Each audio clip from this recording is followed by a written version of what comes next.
Je m'appelle Théo Ledu, aka Cosmographique. Je suis interactive designer. Je ne sais pas si... bon, ça veut dire juste que je fais des trucs interactifs. J'ai un background en imprimerie, bizarrement, mais peut-être vous allez comprendre ce que c'est devenu. J'ai fait l'école Estienne en BTS imprimerie et après j'ai pu développer un book perso à ce moment-là qui m'a permis de rentrer à l'école des Gobelins en licence graphisme. Et je suis parti ensuite en agence aller faire du motion design. Donc voilà, pareil, les timelines, les keyframes, tout ça. J'ai un site, cosmographique.fr, dans lequel il y a beaucoup de références. Je vais parler de quelques projets, je vais passer sur la partie motion graphique et essayer de vous parler de mon travail en jeux vidéo et en design interactif. Donc du coup, ouais, je disais que j'ai commencé en imprimerie et à ce moment-là, je bidouillais un peu avec Flash et Photoshop. J'ai commencé à faire ça en autodidacte avec Photoshop 5.5. Pardon. Et du coup, j'ai commencé à avoir des petites idées de prototypes de jeux Flash que j'ai gardés dans un carton le temps de pouvoir les réaliser seul. Parce que, enfin, je ne pouvais pas les réaliser seul, donc je les ai mises de côté. Et en imprimerie, j'ai eu cette idée de petit projet autour de la typographie qui ne s'appelait pas encore Typewriter. Je ne sais pas si vous avez peut-être entendu parler de Typewriter, c'est le seul jeu vidéo typographique qui existe. C'est un petit jeu dans lequel on incarne 2 points. Et on traverse l'histoire de la typographie de gauche à droite, comme si on traversait une frise chronologique. Donc c'est un platformer 2D, on appelle ça comme ça. On saute, on roule, et on roule sur des lettres. Et ces lettres, en fait, sont constituées de typographies, les plus grandes typographies qui ont marqué l'histoire. Je parle de la Dido, je parle de la Helvetica, même de la Comics sans MS. Et j'ai pu bosser avec des étudiants en fait, en reprenant le master IDE, qui était un master entre l'Engmin et les Gobelins. J'ai pu proposer cette idée, qui est ensuite devenue un projet étudiant, qui ensuite a trouvé un producteur, qui ensuite a trouvé un éditeur, et qui ensuite a pu être réalisé grâce à CNC notamment, et à Arte. Du coup, je vais vous montrer le trailer, ça va être plus simple. Est-ce qu'on peut baisser un petit peu la lumière, s'il vous plaît?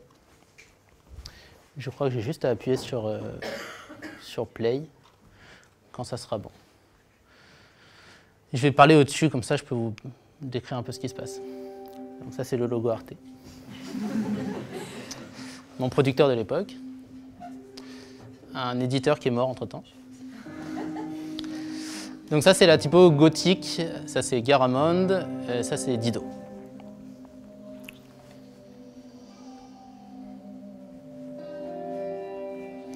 La Clarendon, donc dans un côté western. À chaque fois, on essayait de trouver les codes qui allaient avec une typographie, à la fois sur l'époque, à la fois sur les inventions, et à la fois les clichés aussi, hein, on n'a pas honte de le dire. Donc ça commence dans les cavernes, et ça va jusqu'au pixel, en gros. Donc les cathédrales gothiques, Garamond, Dido, la Futura, un petit clin d'œil à Limbo si vous y avez joué, la Helvetica, les pixels, on ne voit pas beaucoup, et l'invention du vectoriel.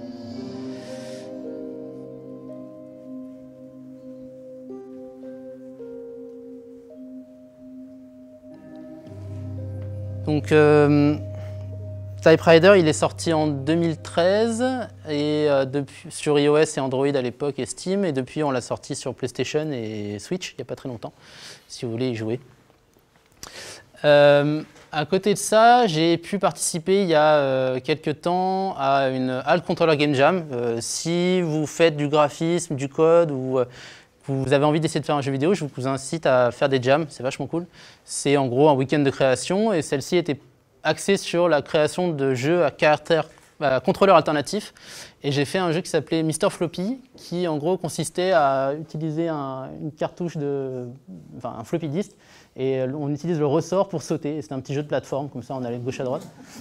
C'est un jeu qui n'a pas été release malheureusement, faute de temps, de moyens, mais je compte bien le faire. Et justement, je voulais faire un petit appel à un artiste chiptunes. Je vois plus, je vois plus Laurent, mais 2080 qui va faire la musique si on termine le jeu. Du coup, voilà, c'est juste un petit exemple de ce à quoi je m'occupe. Et en fait, c'est aussi le début, ça a marqué le début en fait, d'une sorte de passage à quelque chose de plus tangible et de plus tactile, on va dire.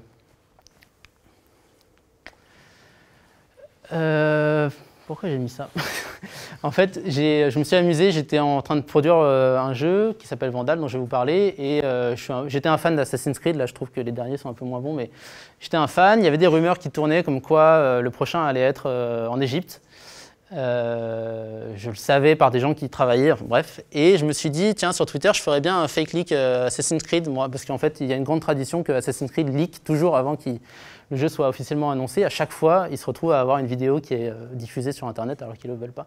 Et en fait, j'ai fait un grand thread Twitter qui explique comment faire un faux leak. Donc voilà, j'ai ouvert After Effects, j'ai ouvert Photoshop, j'ai refait le logo avec la typo Trajan, j'ai rajouté un flair, voilà. J'ai pris des assets que j'ai trouvés sur Internet avec des gens qui faisaient des vues 3D de villes égyptiennes. J'ai rajouté une petite typo, une date complètement au hasard, mais qui rentrait dans la période égyptienne. Donc j'explique tout ça en thread. Je fais la vidéo, je la filme, enfin je l'exporte en H264, qualité 30% de compression. Je la projette dans une petite salle de cinéma qui était dans la boîte de prod. Je la filme avec mon stagiaire qui était là sans son. Avec mon téléphone, mon iPhone 3 GS que je sors pour l'occasion, en tremblant au début et à la fin, je poste la vidéo sur YouTube et j'attends de voir. Enfin, je fais une blague, quoi. Je me dis, ah, c'est rigolo. Et en fait, c'est complètement parti en live. J'étais un peu impressionné, tout le monde était là, genre... en fait, les journalistes ont commencé à dire, tiens, ça y est, c'est annoncé, c'est bon, Assassin's Creed. Il n'y a pas de doute, il y a le leak qui vient de sortir. Alors que c'était public sur mon thread Twitter, hein, rien n'était caché. Le seul commentaire de la vidéo YouTube, c'était A friend of mine at Ubisoft gave me this video. Et voilà, bon, bref, je me suis retrouvé en une du Guardian, je n'ai pas compris. Il y a eu des news sur jeuxvideo.com et compagnie. Ça n'a pas mis longtemps à être débunké, alors les gens ils hésitaient entre est-ce que c'est génial ou est-ce que c'est horrible, on n'est pas censé faire ça, c'est pas bien. Bien des gens étaient dit bravo, c'est le meilleur leak qu'on ait fait, enfin le faux leak. Bref. Il y a eu un article dans Le Monde le lendemain. Ma vidéo elle a été supprimée au bout de 300 000 vues.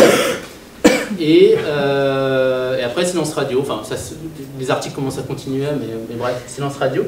Et j'ai eu un appel d'Ubisoft qui m'a dit ah on adore ton leak en fait, est-ce que tu veux venir la semaine prochaine pour jouer au vrai jeu à Los Angeles. Je suis allé à l'E3, invité par Ubisoft. Bref.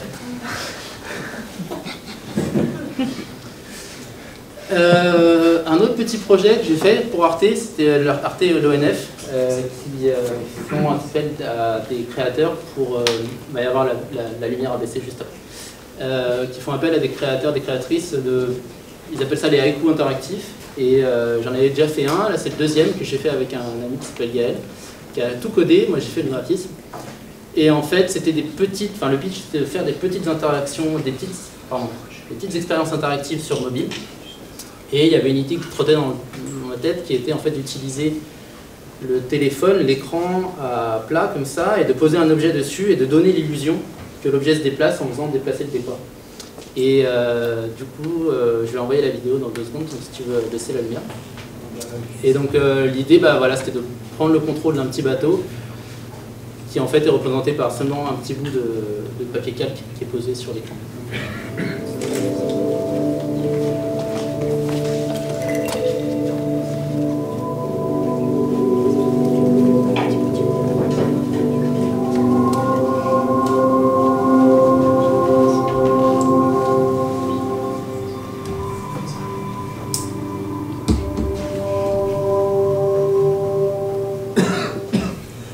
Prod de mon deuxième jeu qui s'appelle Vandal, dont je vais vous parler. Et depuis longtemps trottait dans ma tête l'idée que voilà, il fallait faire quelque chose de ses mains, sans côté péjoratif de tout le reste, hein. Mais j'avais envie de commencer à travailler plus sur la matière. J'ai une mère qui est artiste peintre, voilà, qui a toujours aimé bricoler des choses, et en fait je suis parti à Bali et j'ai fait 3 semaines de formation de sculpture sur bois. Avec des artisans là-bas, des gens très doués, très gentils, Bali c'est super. Et à ce moment-là, je venais d'acheter une Nintendo Switch et je jouais beaucoup trop à Zelda et on a produit en fait des petits Korobu qui sont inspirés de Zelda. Je ne sais pas si vous avez joué à Zelda. c'est des petits personnages qu'on rencontre en se baladant dans l'univers. Et voilà, donc j'en ai fait 100 au début, en me disant, bah voilà, c'est un one-shot, c'est un projet, on va le faire. Et puis je viens de vendre le 600e, je crois. Donc ils sont en vente sur Etsy. Donc voilà, en fait, je travaille avec une petite famille d'artisans et on travaille ensemble depuis 2 ans. Et j'ai envie de développer encore des projets avec eux, si possible. Du coup, je vous parle depuis tout à l'heure de Vandals, qui est mon 2e jeu après Typewriter. Donc Typewriter était sorti en 2013, Vandals est sorti en 2017, le développement a commencé en 2015, 14 peut-être. Voilà, en gros, il faut 3 ans pour faire un jeu, en tant que 2D. Et du coup, Vandals, c'est quoi? C'est un jeu sur le street art. J'ai fait du street art dans ma jeunesse, il n'y a pas si longtemps que ça. En 2010-2011, je faisais partie d'un collectif qui s'appelle Rasputin, qui faisait des webdocs géolocalisés, je ne sais pas si vous avez entendu parler. Et donc voilà, j'avais envie de faire un projet qui était en fait un jeu vidéo qui en gros était un jeu d'infiltration, parce que je sais pas, moi je suis assez lié à l'infiltration et le graffiti, il ne faut pas se faire attraper et compagnie. Donc qu'est-ce qu'on fait quand on a envie de faire un jeu vidéo? On commence à imaginer le jeu de nos rêves. Ça ressemblait plus ou moins à ça au début, donc c'était un jeu inspiré de Commando, je ne sais pas si vous avez joué à Commando, qui était un real-time strategy game, avec des champs de vision, des personnages qui se déplacent, il fallait infiltrer des endroits pour aller faire des graffitis sur des trains en gros. Ça a intéressé des personnes, j'ai commencé en fait à encore plus réfléchir, donc quand tu peux réfléchir de plus en plus, tu imagines qu'est-ce que ça pourrait être d'autre. Donc là-haut c'était un FPS à un moment donné. Après on s'est rendu compte qu'on n'avait pas de budget pour faire des graphismes réalistes, donc je me suis dit qu'on allait faire des graphismes un peu plus simplifiés. Et puis après on s'est dit qu'on allait faire un turn-based parce qu'on voulait aller sur mobile, et sur mobile il vaut mieux faire des choses qui ne demandent pas trop de dextérité à la frame près. Donc voilà, on est parti sur un jeu un peu à la Go, je ne sais pas si vous avez entendu parler de Narracord Go, Go. Et donc voilà, j'ai commencé à prototyper avec mon chat, la patine du chat qui est là. Et c'est devenu Vandals tel qu'il est sorti après. Donc ça c'était un des tout premiers artworks qu'on a sorti, voilà, pour poser le mood, la direction artistique. Donc il y avait plusieurs choses qui étaient importantes pour moi. C'était à la fois d'avoir du graphisme très simple, des couleurs très limitées. C'était juste une manière de poser la DA, donc des couleurs limitées, une palette de couleurs limitées, parce que j'adore, j'ai fait de la sérigraphie, c'est hyper intéressant je trouve de bosser avec une palette de couleurs limitées. Et des ombres très franches, je ne sais pas si vous avez lu la bande dessinée de Mignola, pardon, Hellboy. Voilà, ce genre de choses qui sont vraiment très, très graphiques. Donc ça c'était un des tout premiers artworks, et ça c'est un des tout derniers. Voilà. Donc toujours le même principe des dalles, on passe de dalle en dalle, c'est un turn-based, je vais vous montrer le trailer. Et on doit aller peindre sur le petit mur où il y a l'icône pour graffer. Donc il y a plusieurs villes. Donc ça c'était New York dans les années 80, la naissance du graffiti avec le hip-hop et compagnie. Toujours un aspect documentaire, historique au jeu que je fais, enfin, jusqu'à présent. Ça c'est Berlin. Donc je voulais avoir une ambiance guerre froide, Berlin, aller faire des graphes sur le mur de Berlin, je trouvais ça cool. Et le trailer tout de suite.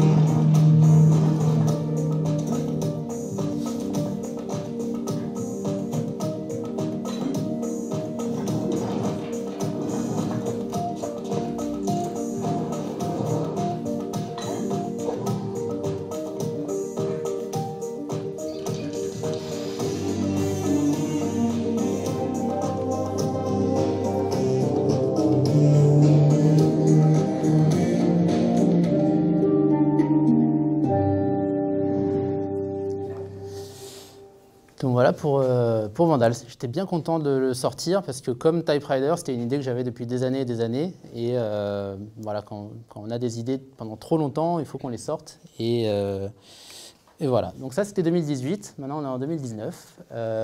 J'ai donc sorti mon jeu en 2018. j'ai profité de mon chômage parce que j'ai eu la chance d'être produit, donc d'être salarié de la boîte de production qui m'a pendant toute la durée de la prod salarié. Et j'en ai profité pour un peu faire d'autres choses, notamment voyager et me mettre à un truc que je trouve...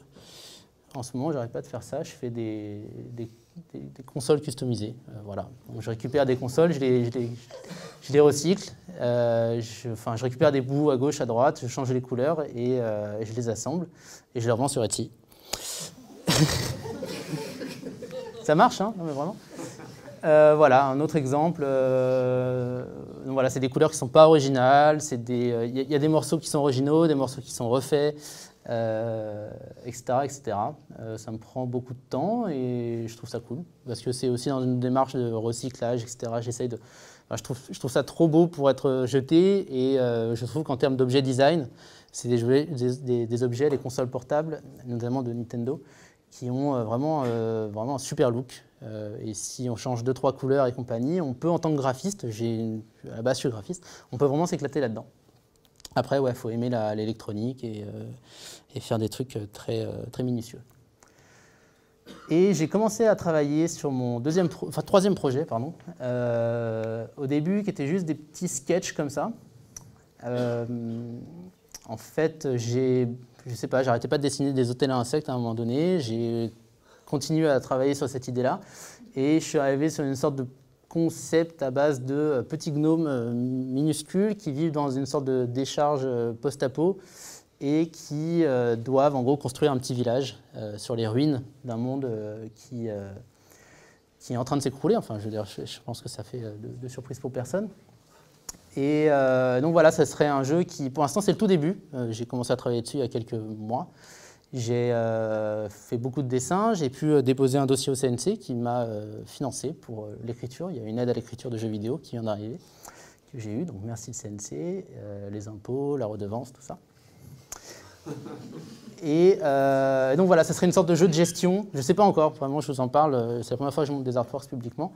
Une sorte de jeu de gestion où en fait on doit essayer de contrôler une sorte de mini terrarium dans lequel vivent ces petits gnomes punk et essayer de les faire survivre le plus longtemps possible avec un nombre de ressources limité.